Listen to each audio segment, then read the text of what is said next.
Okay. 2024 is coming to a close. And you know what that means? New year, new music, Christmas. If you have a Christmas list, send it to me. I will get you something. I'll get you a little gift. But I'm here to focus on a different list.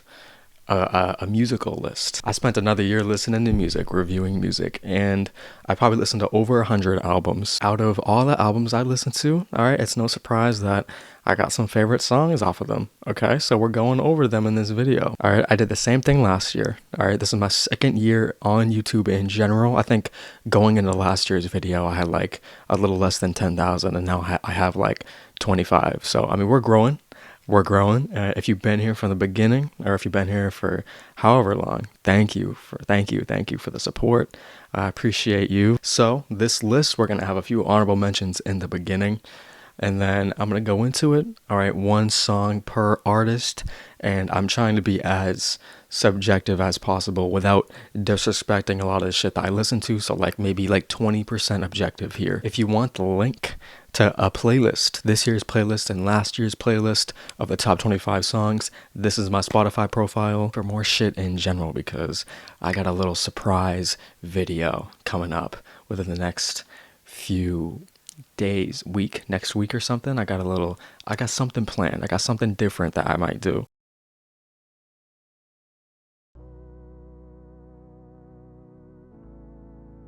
It's late at night, you're driving around, the roads are empty, you know, it's a chill drive, you're not on the highway, but you're on like a main road and you're just chilling, the windows are rolled down, it's a very melancholic feeling. It's mainly caused by the organ in the beginning, that's what does it for me. Alright, the organ throughout the whole song just ties me like a shoe.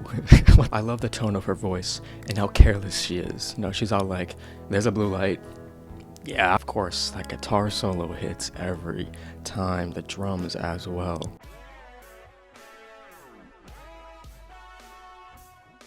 I think it's a pretty unpopular opinion for this to be someone's favorite Death Grip song. I think I actually looked at Fantano's Bottomless Pit review and I saw that this was his least favorite song. So fuck him for that. It was between Ring a Bell and like Centuries of Damn, Tachyon. I just can't get the fucking synth on this song out of my head. The fucking that it just seals the deal for me. It seals the deal for me. I love the chorus as well. I don't know. This is the song that I would have no shame playing in front of anyone. It might be one of their most accessible songs, to be honest. So I understand why hardcore fans might not like this one, but I return to this one frequently. But yeah, if you haven't heard it, I recommend. If you know how much I love this album and my relationship with it is, you might be surprised why a song on it isn't even cracking the top 20. Truth is, I think every song on this album is equally good, so it was hard for me to pick one, but this one is probably the one that I've been going back to the most recently. The album is paced so well, so when her vocals first hit, it's like a breath of fresh air. It's like I'm being fucking baptized, and honestly, I'm coming to the realization that this light is too bright. That one part in the song where the keys go, wow, wow, wow. Wow, wow, wow. I'm gonna try to stop doing that. But yeah, it's like the little shit on this song is what makes it stand out for me. Highly recommend this one. Thirsty. Speaking of thirsty.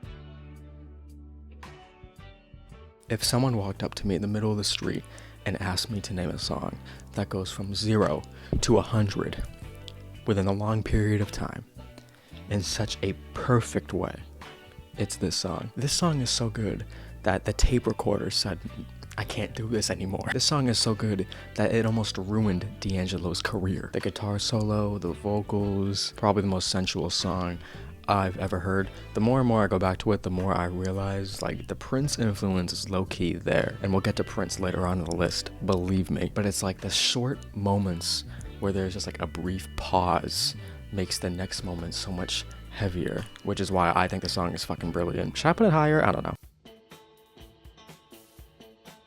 It's the groove. I can't escape it. This song is so catchy. The lyrics are so relatable. Plus, this as the closer to the record just fits so well for some reason. I just love his vulnerability on the song. And it's honestly just gut-wrenching. Just like reading the lyrics and relating to it at one point in your life. You're like, fucking damn, bro. Just comes out of nowhere on the record too, because you think you know the band. All of a sudden, like, they just come in with this. We got a song from this year. All right, I'll let recency bias take me a little bit here. I don't think it's objectively better than a lot of the songs that I listed before. Kevin Abstract is such a pleasant surprise off of this. His vocals are kind of playing a game of cat and mouse with the piano. Quadeca's experimentation with the vocals on his end are crazy. The bridge of him and Kevin screaming. Once again, it's just the rawness of the song and the layering and the simplicity behind it all. It just makes it a perfect kind of like, fuck you, why'd you do that, why are you treating me this way sort of track. I love it, and I'm hoping to hear more from them too together in the future, because this is like miles ahead of any other song off the record in my opinion. But it is a good mixtape. She's not just putting herself in a more vulnerable position, which other songs have done on this list so far. She's also getting actually pretty personal. The musical risk-taking that she takes during the instrumental and vocally are kind of the reasons why some people might be turned off by this track. I'm not one of those people. The main vocal and instrumental climax towards the end of this song, all right, which if you haven't heard, please do, might be my favorite musical moment off of any song on the list, period. I will admit the song starts a little bit slow, but once you fully understand it and know it, it's incredible. I highly recommend the music video. The production is beautiful. The strings are outstanding. It makes me feel like I'm in a fucking movie.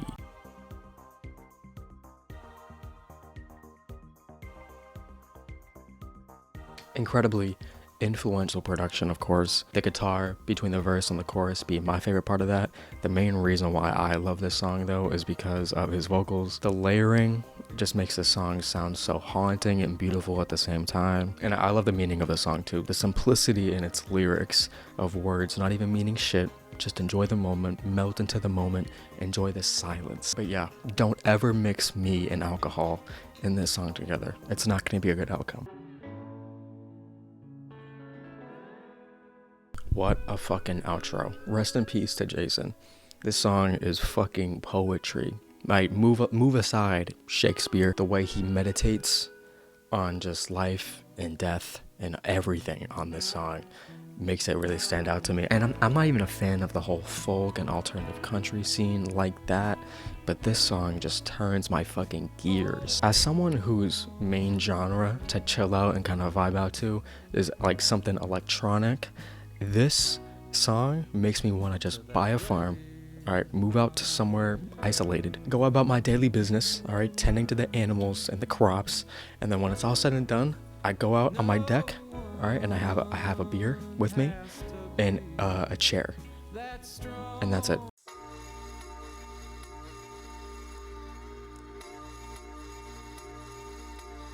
Usually when it comes to any form of pop that's psychedelic in a way, it takes me a second to get into that world. This is instant. It's the start of the album. It's instant. This is the intro. The second the song starts, dude, the second the song starts, I'm immediately hit with a feeling similar to if I took maybe crack cocaine, an out-of-body drug like ayahuasca or DMT. But whenever they describe those drugs, it's almost like you're being kind of snatched out of your body for a second and moved somewhere else. This is how I feel when I listen to this song. And it's not just the synth keys, it's the saxophone. The saxophone is what gets me. It comes out of nowhere. The saxophone comes out of nowhere. And then his vocals of desperation comes in, just saying, hey, I'm feeling these emotions again. I don't want to be abused here in this little situationship that we got going on. It's so painful. Just painful to listen to. She's so dramatic, but I get it. It's crazy because the first time I was listening to the song, I was thinking to myself, I mean, the bass line is just so simplistic. It's kind of in the mix weird. Her vocals sound kind of awkward over it. I don't know how I would ever even sing along to this. And the chorus hits. Guy's vocals come in, back it up perfectly. Full volume. Full volume. Whatever stereo I'm on is getting fucking blasted whenever that chorus hits. And then that guitar hits right after, and it's just a 1-2 punch.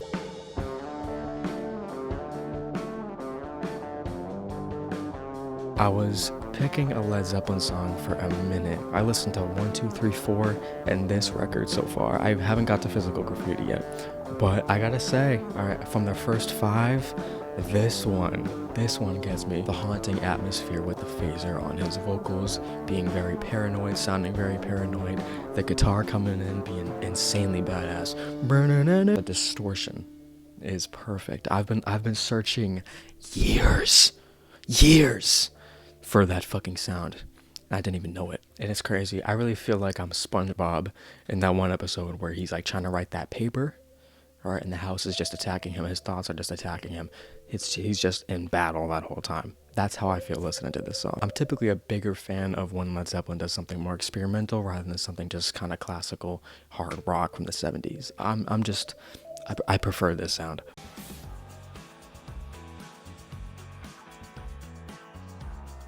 I don't think it's ridiculous to say that this is one of the greatest pop songs of all time. I don't think it is. Alright, call me crazy. Oh, recency bias. Shut the fuck up. We done with recency bias. But there is a moment. Sorry, I was thinking about Interstellar for a second. There's a moment halfway through this record, alright, that for some reason, alright, out of nowhere, lifts you up out of your seat and just takes you to the fucking moon. I've never heard a song be dreamy and frustrated at unreciprocated love at the same time. Alright, if anyone knows of anything like this, please contact me. Alright, show me more of this. This song is so good that even when it's at its peak at the end, I think Matt and Mika, they don't even know how to end the song. They're like, fuck, this is too good, and we're already juggling so many balls here that we just gotta fade it out. We just gotta fade it out. There is no way to end this song.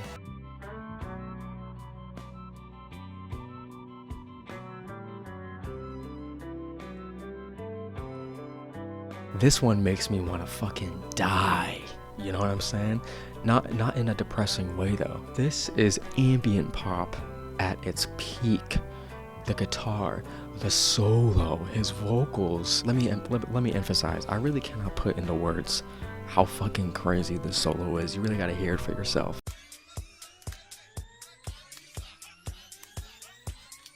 This is my get up and bro song. Alright, there's not one song out there that I heard this year that makes me want to just get up and bust one out like this song. This is perfect. The hook is extremely catchy, alright, and honestly, I can't even name another song that does format shifting like this one does. I thought this motherfucker was a girl. Once again, alright, highly recommend the music video to fully enjoy the experience of this song. This is the most infectious song on this list, without a doubt. Alright, I don't know what the fuck is laced here. I need it in my vein. Alright, this one right here. And the reason why I say it's my get up and bro song is because when I listen to this, alright, early in the day, the lyrics are just kind of motivating me to get at my shit, get on my shit, but to really enforce those on myself. Some discipline. Alright, this song is fucking perfect. So, I was legit about to press the record button and have While My Guitar Gently Weeps be my favorite Beatles song, and then I realized, holy shit, wait a minute. There's a lot of words that I can use to describe it, but I'll say this. It's the perfect example of musical compromisation ever. As I've been going through the Beatles discography, which I haven't been able to post on YouTube because of some copyright bullshit, alright? There's this one guy that's posting shit. I don't know how the fuck he's doing it. I've learned now that, you know, Paul's got his cute little songs, and John Lennon's got his incredibly schizo songs. I'll put it like that. But them coming together on here, right, for one half of the song and the other half of the song, and that crazy orchestra kind of splitting them in between each other, and them kind of giving their both perspectives on life, it's crazy. John ending his part of the song and the ending of the song with that part of the vocal that goes, you know, I can't hit it, but like, it's crazy. I've never heard a song structured like this. I gotta give it respect. Alright, Lana Del Rey. I was picking between a lot of songs for this spot. I mean, The Greatest, Venice Bitch, Shades of Cool. But ultimately, I think the genre bending on this song is what just does it for me. The instrumental going from the beginning verse to the chorus blows me away. And of course, the synth kind of wrapping everything up and taking us to the climax of the song towards the end, that really high pitched, it hurts my ears because I be turning this motherfucker up to the point where I think I'm gonna get tinnitus. And I don't relate to a lot of the lyrics, but when I do listen to the song, it makes me feel like I'm that bitch. Risk taking, man. Risk taking. The people that hate this song, fuck you.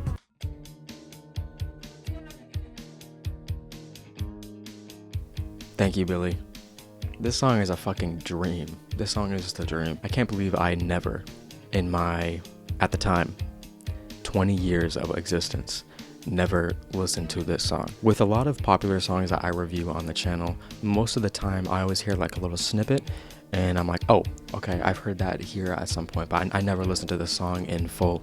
This one I don't ever remember hearing. It was one of my most listened to songs on my Spotify Wrapped. It's just the opening riff that does it for me. I mean, this song displays such a young and careless attitude, but taking away his vocals, taking away everything, and just keeping the beginning riff in the song, I think the song is still placing in this list. And honestly, it sucks for me because a lot of people, when they think of this song, get nostalgic for a time and place, not only because he's mainly talking about nostalgia, but the song is also aged, so it's kind of like a double nostalgia at that point. So yeah, it sucks for me that I never got to listen to this song growing up, but I'm glad I got to start.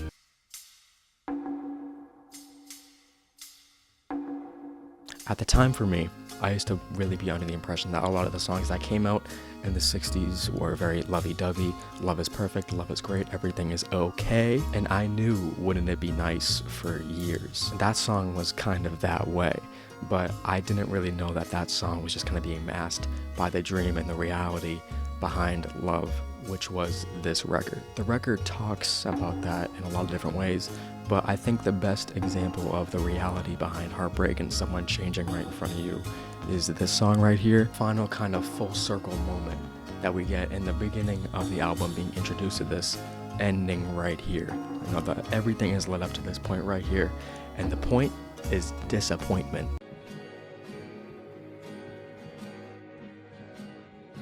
The chemistry between Dean and the girl that he always has on his songs. I don't know her name. I don't know how he always gets her on that shit. And I don't know how she always slides every time. But what they both have vocally going on is just a flame that cannot go out. This song could take a motherfucker out of an anxiety attack. Just basically pessimistically kind of giving into the moment, saying, hey, just let it happen. All right, the feelings of dread, the feelings of negativity, just kind of relax. All right, just be there. Works with production that's minimal. All right, Dean Blunt is obviously my biggest inspiration. Y'all know me, y'all know my love for him, all right, and his production.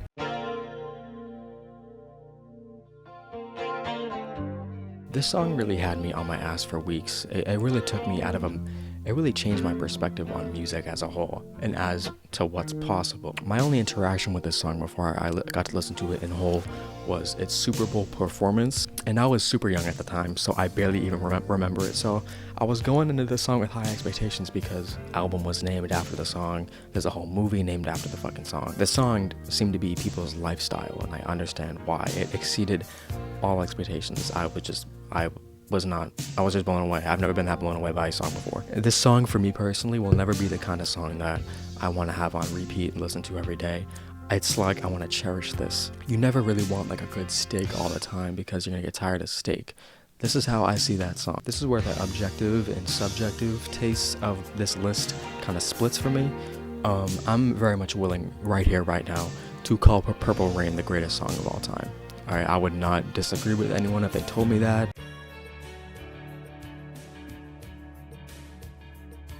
I've heard a lot of dream pop songs at this point, but nothing really hits my speakers like this one. I talk a lot about song structures, but I don't mention song flows a lot. This song flows like water. I just get her emotionally. I just understand it, but I don't understand what she's saying. But I fully understand her. This song is the reason why I might just never try psychedelics in my life, because what's the point? You know, I have this album, this song right in front of me, and I do think that this song is the best off the record. And overall, you can just kind of put your own meaning together as to what this song means to you, because as I said before, alright, who knows what the fuck she's saying? For that reason, you can just kind of go crazy in your imagination of everything that's going on. There's not really a picture being painted for you. You paint it yourself, but you have every color in the universe. Colors that you haven't even imagined in your lifetime. I'm being dramatic. I'm gonna shut the fuck.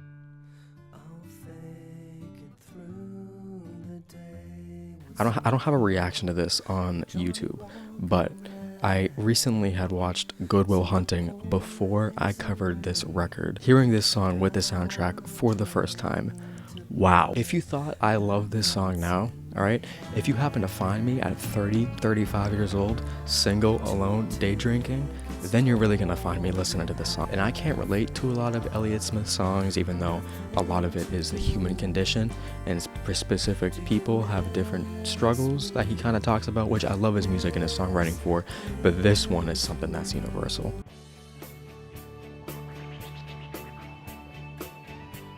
This was so close to number one.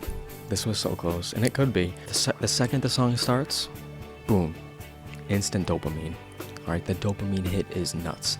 The dopamine hit is equivalent to like 10 scrolls. Him just kind of going through the ups and downs of love and what you gotta do to maintain that and stick through it, even though, you know, shit's gonna be bad, and he accepts that shit's gonna be bad.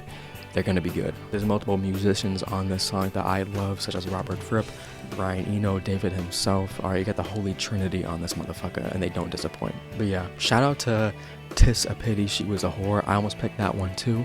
It's just heroes.